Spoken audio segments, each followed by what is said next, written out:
इस चैप्टर में दो चीज़ होती हैं, एक तो एरिया और एक वॉल्यूम भी होती है। एरिया तो होता है किसी भी चीज़ का सरफेस, जैसे इसका सरफेस है, और वॉल्यूम 3D में चला जाता है। जैसे कटोरी है, इसका एरिया अलग चीज़ है, पर मतलब इसके अंदर पानी कितना आ सकता है, 3D जो है कितना हो सकता है, वो वॉल्यूम होती है। तो एरिया हमेशा सेंटीमीटर स्क्वायर में गिनते हैं हम लोग। सेंटीमीटर स्क्वायर क्या होता है? एक स्क्वायर है जिसकी चारों साइड 1 सेंटीमीटर है, वो होता है 1 सेंटीमीटर स्क्वायर। इसी के अंदर सारा एरिया निकलता है हमारा। जैसे ये एक रेक्टेंगल है, इसकी साइड है 6 सेंटीमीटर, ये साइड है 3 सेंटीमीटर, यानी 6 डब्बे 3 बार उठाए, 6 तिया 18। यहाँ का टोटल एरिया कितना है? ये 1 सेंटीमीटर स्क्वायर है। इस तरह के 18 डब्बे हैं ना यहाँ, पर वो आया कैसे? ये साइड मल्टीप्लाई ये साइड करने के बाद।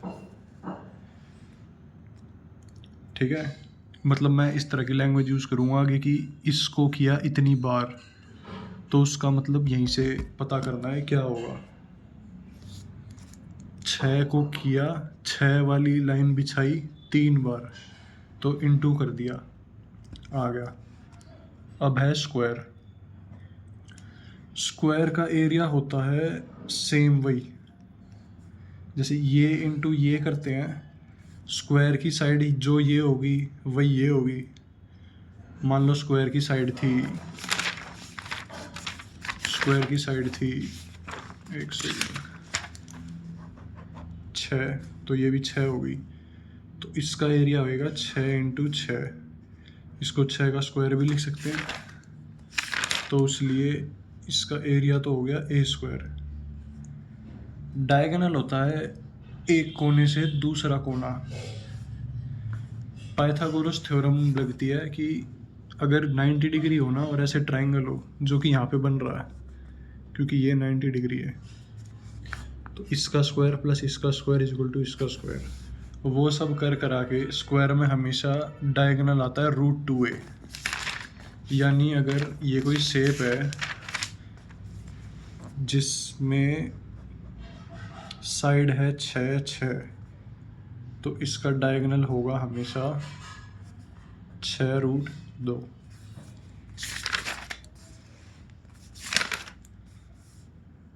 बस स्क्वायर में तो इतना ही है। क्यूब में होगी 3D शेप, यानी ये तो हमारा स्क्वायर था, और जितनी लेंथ इसकी है उतना ही 3D में पीछे जा रहा है। जैसे रूबिक्स क्यूब होता है ना, उसको सोल्व करते हैं। अब आ गया इसका कर्व्ड सरफेस एरिया। इसका कर्व्ड सरफेस एरिया होगा इसके कर्व में क्या क्या है, यानी इसकी 4 साइड का एरिया। मान लो ये ऊपर से खोल दिया और नीचे से भी खोल दिया।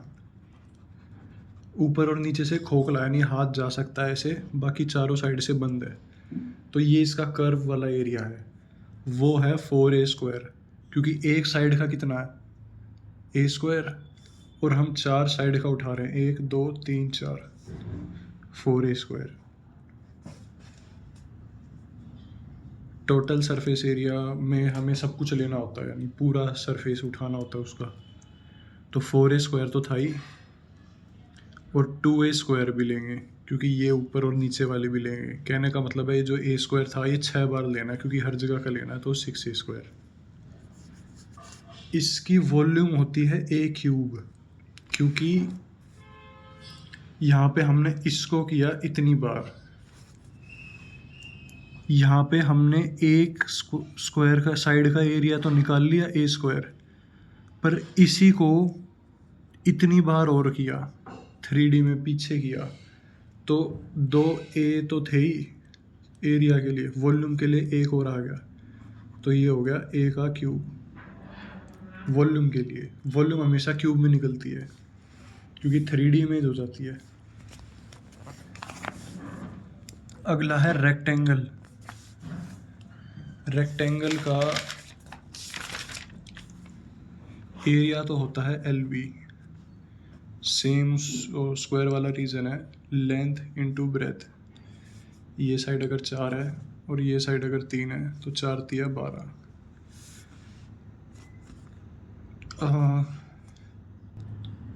इसका भी डायगोनल होता है पर उसका फॉर्मूला थोड़ा सा मुश्किल है। ये B है, ये L है और ये है इसका डायगोनल D। इस D का फॉर्मूला है ये L का स्क्वायर प्लस B का स्क्वायर रूट के अंदर, क्योंकि पाइथागोरस थ्योरम तो कहती है इसका स्क्वायर प्लस इसका स्क्वायर इज इक्वल टू सबसे बड़े वाली का स्क्वायर होता है। तो यहाँ पे L का स्क्वायर प्लस B का square is equal to D का स्क्वायर बनेगा और ये जो स्क्वायर है ये उधर जाके रूट बन जाएगा, तो उस हिसाब से ये आ गया। अगला है क्यूबॉइड। ये इसी की 3D फॉर्म है। क्यूबॉइड में एक चीज़ समझनी पड़ेगी। क्यूबॉइड जब भी हम बनाते हैं तो दो तरह के बनते हैं। एक तो हम रूम की बात कर रहे होते हैं, रूम की तीनों साइड सेम है तो वो स्क्वायर बन गया, पर अगर अलग अलग है तो वो क्यूबॉइड बन गया। रूम में हमेशा जो फर्श होता है उसके ऊपर होते हैं लेंथ और ब्रेथ, और जो चीज़ ऐसे ऊपर की तरफ होती है वो होती है हाइट। पर वो सिर्फ रूम के केस में है, बाकी सब में हमें जो सामने है, ये जो सामने वाला बॉक्स है, इसमें लेने हैं L और B, और जो पीछे 3D निकल रही है उसको इमेजिन करना है हाइट। रूम के अलावा जितने भी केस है सब में। अब इसका कर्व्ड सरफेस एरिया क्या होगा? कर्व्ड सरफेस एरिया मतलब इसको ऊपर से भी खोल दिया, नीचे से भी खोल दिया, यानी L इंटू B। ऐसी दो प्लेटें हैं, एक आगे है एक पीछे, इंटू 2,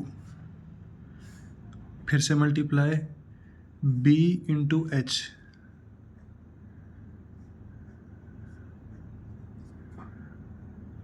ऐसी भी दो प्लेटें हैं तो इंटू 2। इनको जोड़ना है, सॉरी इनको मल्टीप्लाई नहीं करना। एक तो है LB इंटू 2 प्लस जोड़नी है ये वाली प्लेट और ये वाली प्लेट HB, तो ये हो गया 2HB प्लस 2LB। यहाँ पे हम 2 कॉमन ले लेते हैं और ब्रैकेट में 2LB प्लस BH। ये तो है curved surface area. Total surface area इसका ऐसे निकलता है, एक प्लेट है LB, ऐसी दो हैं तो 2LB plus B into H, ऐसी भी दो हैं 2BH। यहाँ तक तो सेम आ गया, पर टोटल है तो हमें ऊपर वाली साइड भी लेनी पड़ेगी। ये है L इंटू H की दो, तो इसमें मैं जोड़ूंगा 2LH। ये हो गया 2 कॉमन ले लिया, 2LB plus BH plus HL। ये टोटल सरफेस एरिया आ गया इसका, यहाँ लिखा हुआ है कर्व्ड सरफेस एरिया और टोटल सरफेस एरिया। और वॉल्यूम वही LBH, तीनों को मल्टीप्लाई करना है। जैसे यहाँ पर तीनों A थे इसलिए A क्यूब हो गया था, पर यहाँ तीनों साइड अलग अलग हैं पर लॉजिक सेम है। अगली शेप है सर्कल। सर्कल में ना एक चीज़ तो सबसे पहले ज़्यादा ध्यान रखनी है। एक तो रेडियस और डायमीटर तो होता ही है, डायमीटर का आधा होता है रेडियस, रेडियस का दुगना करेंगे जब डायमीटर बनेगा। और ये इसकी जो लेंथ होती है पूरी, ये होती है सरकमफेरेंस। अगर किसी सर्कल की सरकमफेरेंस 22 है तो उसका डायमीटर 7 होगा। डायमीटर, रेडियस नहीं, डायमीटर 22/7, इसी को हम पाई कहते हैं। पाई की वैल्यू यही होती है, पर डायमीटर की हमें ज़रूरत पड़ती नहीं है, रेडियस की पड़ती है। तो ये पॉइंट में चला जाएगा 22 और 3.5, इसलिए सरकमफेरेंस को दुगना कर लो डायमीटर को आधा करने से। अच्छा, सरकमफेरेंस और रेडियस की ये है रेशियो 44 और 7। अगर किसी सर्कल की सरकमफेरेंस 44 है तो उसका ये जो रेडियस है ये 7 आएगा। सरकमफेरेंस अगर नहीं समझ आया तो इस सर्कल को अगर मैं यहाँ से काट दूँ और ये पूरी डोरी बिछा दूँ लंबी तो वो 44 हो, मतलब पूरी इसकी लेंथ सीधी करने के बाद वो 44 हो तो रेडियस 7 आएगा।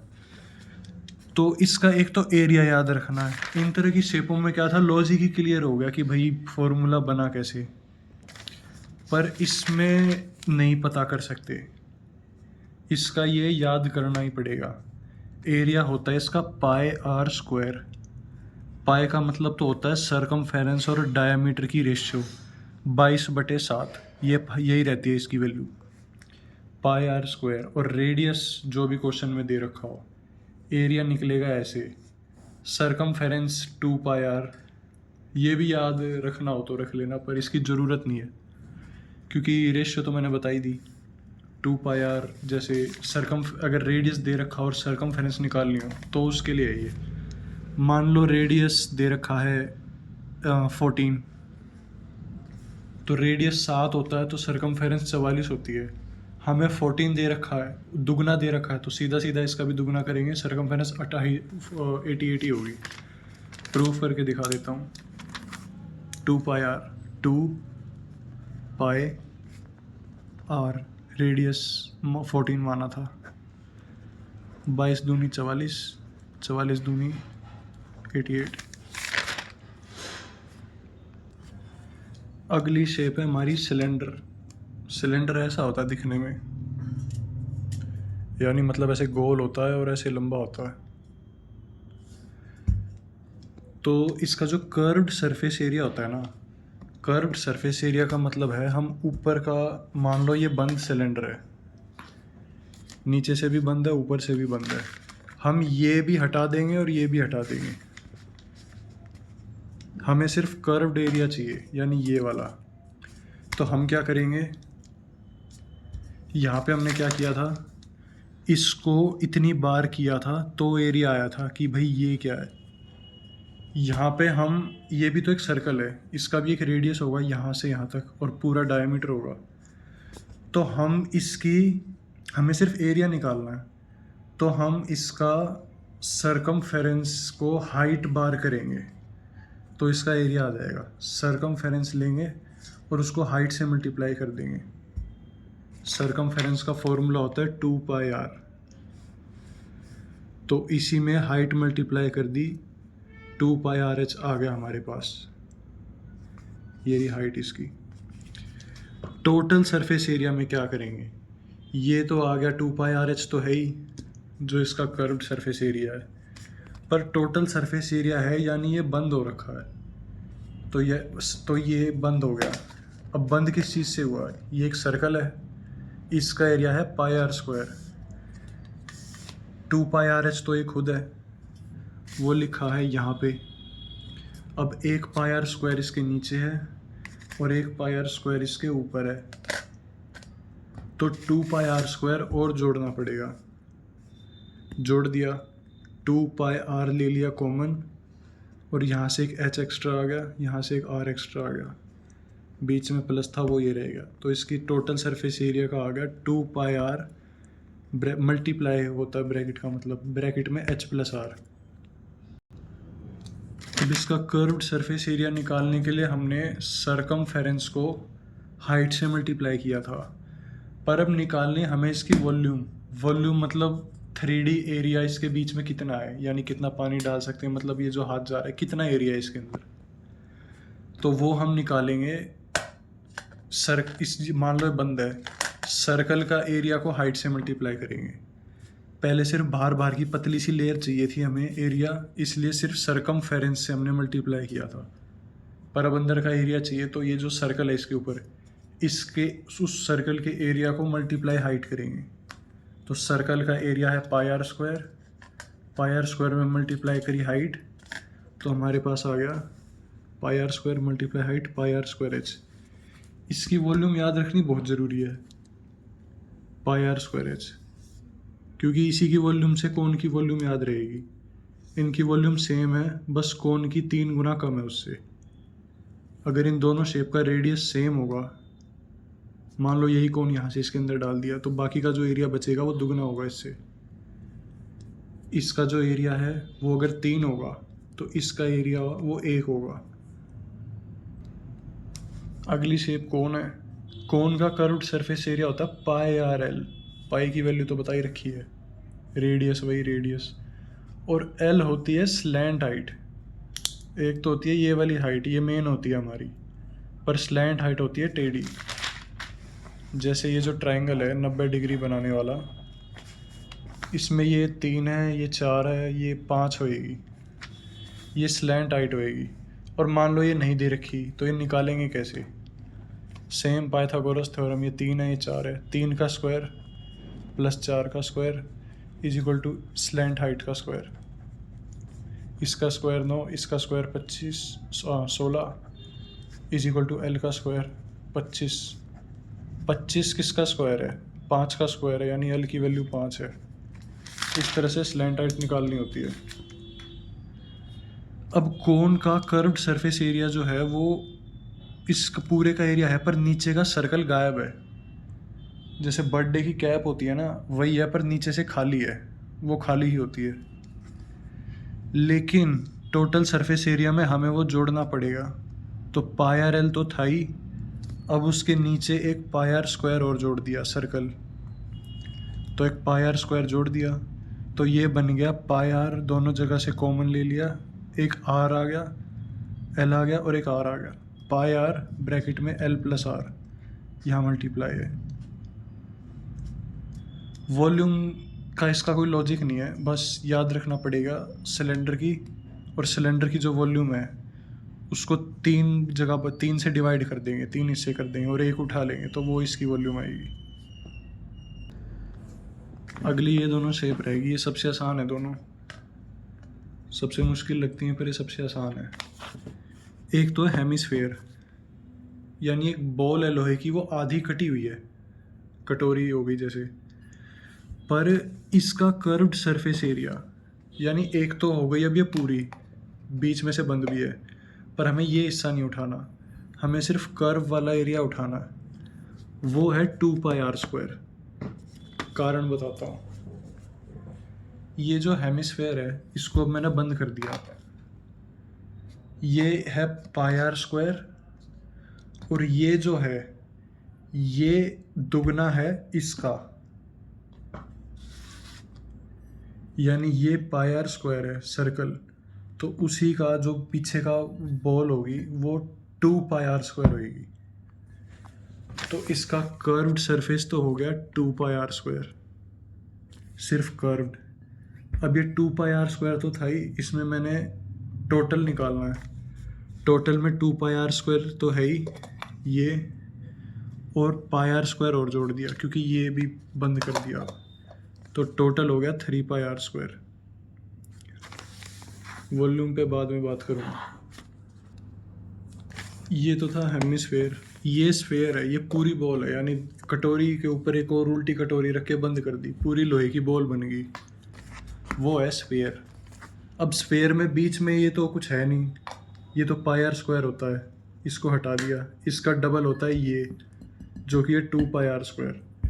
अब ये 2 पाई आर स्क्वायर और साइड में एक और 2 पाई आर स्क्वायर, तो कर्व्ड सरफेस एरिया बन जाएगा 4 पाई आर स्क्वायर। इसका टोटल सरफेस एरिया नहीं होता क्योंकि ये पूरी कर्वी होती है, पूरी बॉल में कर्वी होता है, कुछ ऐसे प्लेन होता ही नहीं है। इसकी वॉल्यूम का कोई लॉजिक नहीं है, इसकी वॉल्यूम का भी कोई लॉजिक नहीं है, पर दोनों याद करनी पड़ेगी। इसका है 2/3 पाई आर क्यूब, इसका है 4/3 पाई आर क्यूब। ये डबल है इसकी, क्योंकि ये शेप पूरी हो गई ना, इसके अंदर जितना पानी आएगा ये 2 कटोरियों में ज़्यादा आएगा, उस हिसाब से इसी में × 2 कर दूँ तो यही बन रहा है। बस इतना ही है ये।